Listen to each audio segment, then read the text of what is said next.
Bismillahirrahmanirrahim. Assalamualaikum warahmatullahi wabarakatuh. Pada video ini saya sharing ya tentang penulisan artikel ilmiah.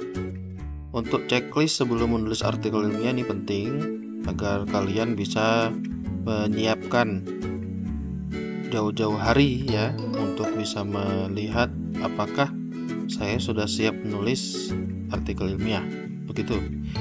Oke ya, mohon disimak. Nah, upayakan agar apa yang kita siapkan ini harus diteliti dulu. Teliti ini dimaksudkan agar kalian bisa benar-benar bisa mendapatkan jurnal yang tepat ya.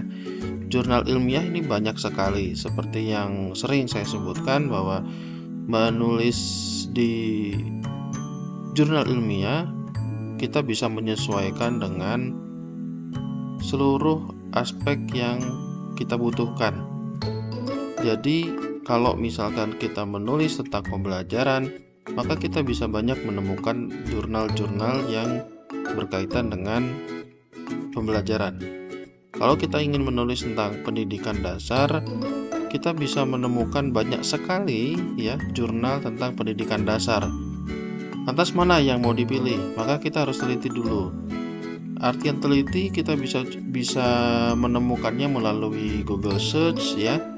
Kita bisa menemukan lewat Google Search ini ya, juga kita harus teliti ya, tidak serta-merta kita langsung menetapkan bahwa jurnal tersebut yang ada di paling atas ya Google Search lalu kita anggap itu sudah memenuhi syarat untuk jurnal ilmiah yang kita mau.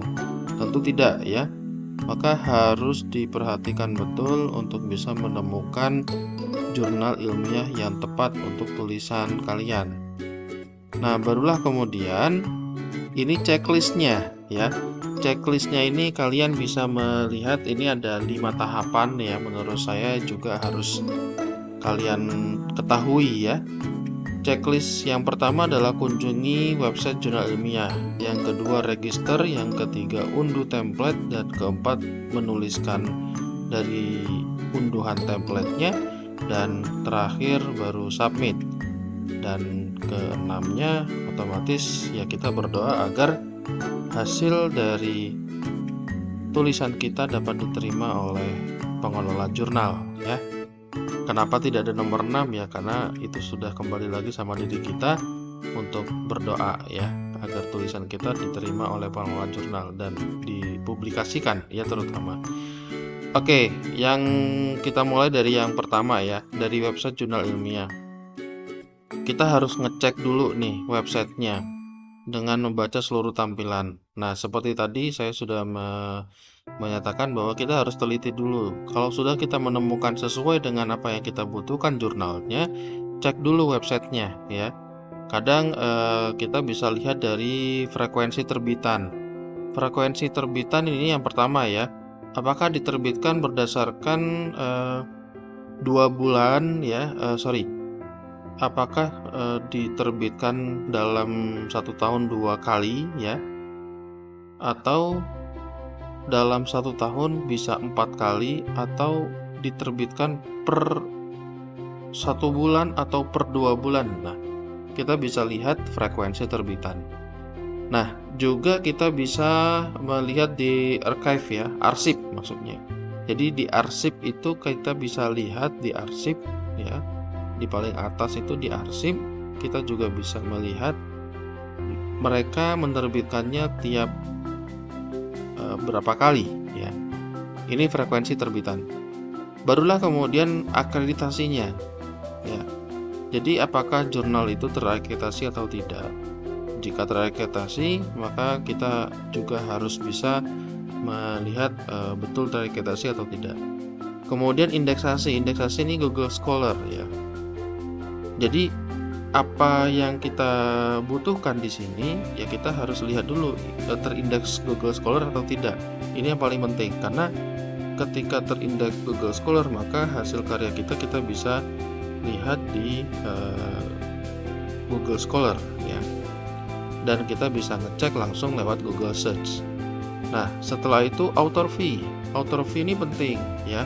Author fee kita bisa lihat menyesuaikan dengan budget ya, terutama apalagi di level nasional ya, di level yang kita bisa menentukan apakah kita mau yang berbayar atau yang tidak berbayar. Kalau yang tidak berbayar biasanya juga memang disediakan oleh pengelola jurnal ya. Kalaupun berbayar, kita harus juga menyesuaikan dengan budget kita. Nah, ini kembali lagi nanti apakah menjadi keputusan dari kalian ya, dari penulis ya. Maka ini yang harus diperhatikan website jurnal ilmiahnya. Ini ya harus di checklist ya. Nah, yang selanjutnya register. Nah, kalau sudah yakin dengan jurnal yang kita pilih, maka kita harus daftar register ya. Register, barulah kemudian setelah register ke unduh template ya. Biasanya kalau register itu biasanya minta diaktifasi, berarti harus ngecek dulu di email kita ya. Kalau tidak minta diaktifasi juga nggak apa-apa, berarti langsung bisa kita submit ya. Tapi harus diperhatikan dulu ke template jurnal, apakah kita sudah mengunduh templatenya atau tidak. Kalau kita sudah mengunduh template, maka mau tidak mau harus membaca templatenya terlebih dahulu ya, sebelum kita menuliskan. Karena dengan mengunduh template kita bisa tahu apa yang dibutuhkan oleh jurnal tersebut ya. Karena gaya selingkung itu memang berbeda dari masing-masing jurnal. Jadi upayakan agar kita bisa membaca templatenya setelah mengunduh ya. Ini mengunduh ini bisa dua pilihan. Ada yang biasanya disediakan dengan format PDF, maka mau tidak mau juga harus di merger dulu ke Word ya. Kalau sudah di Word langsung, maka ya lebih mudah langsung menuliskan. Ini harus diunduh dulu templatenya. Barulah kalau di dalam penulisan ya, ketika kita sudah mengunduh template, silahkan dituliskan sesuai dengan template yang disediakan. Karena template tersebut menjadi patokannya ya. Jadi mau tidak mau harus sesuai dengan template. Kalau tidak sesuai maka hasilnya nanti di reject ya. Hasilnya nanti di reject ya, otomatis kan tidak bisa diterima hasil tulisannya, walaupun hasil tulisannya bagus tapi tidak sesuai dengan template. Nah, itu juga kan akan berpengaruh. Nah, makanya ini informasi secara umum. Jadi judul juga harus sesuai ya, fontnya, size-nya, kemudian apakah harus ada marginnya, harus dibaca betul. Nah, yang paling umum juga harus diperhatikan ini adalah informasi nama ya. Nama harus sesuai dengan nama kita ya. Nama yang lengkap, tidak boleh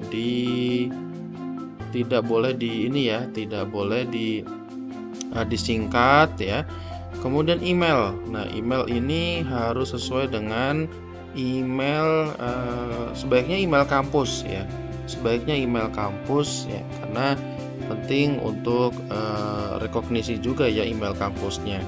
Kemudian nama kampus juga harus sesuai ya. Kalau UPI, Universitas Pendidikan Indonesia ya, tidak perlu dirubah menjadi bahasa Inggris ya. Jadi tetap nama kampus sesuai dengan yang tertera.